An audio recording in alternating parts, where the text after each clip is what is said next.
بسم اللہ الرحمن الرحیم۔ السلام علیکم۔ میری آپ سبھی سے التجا ہے کہ ایک مرتبہ درود ابراہیمی پڑھ لیجیے گا۔ بسم اللہ الرحمن الرحیم۔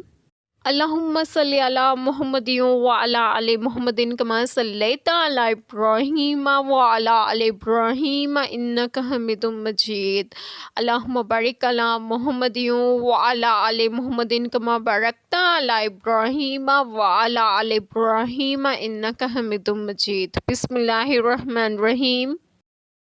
اے ایمان والو، ان کافروں کی طرح نہ ہونا جنہوں نے اپنے بھائیوں کی نسبت کہا جب وہ سفر یا جہاد کو گئے کہ ہمارے پاس ہوتے تو نہ مرتے نہ مارے جاتے، اس لیے کہ اللہ ان کے دلوں میں اس کا افسوس رکھے، اور اللہ جلاتا اور مارتا ہے، اور اللہ تمہارے کام دیکھ رہا ہے۔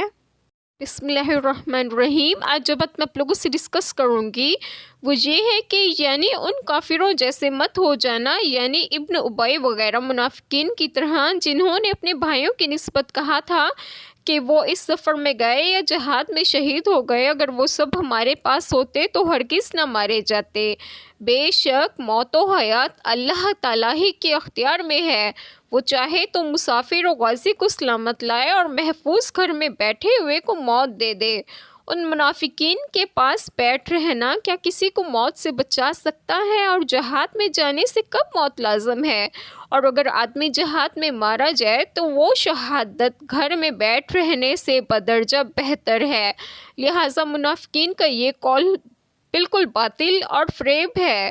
ان کا مقصد مسلمانوں کو جہاد سے نفرت دلانا ہے۔ اللہ تعالیٰ ہم سب کے تمام گناہوں کو معاف فرمائے اور ہمیں صراط مستقیم کی راہ پر گامزن کریں، اور آپ سب کو آپ کے گھروں میں خوش و خرم رکھیں اور روز صحت و تندرستگی بھی دیں۔ آمین۔ جزاک اللہ خیر۔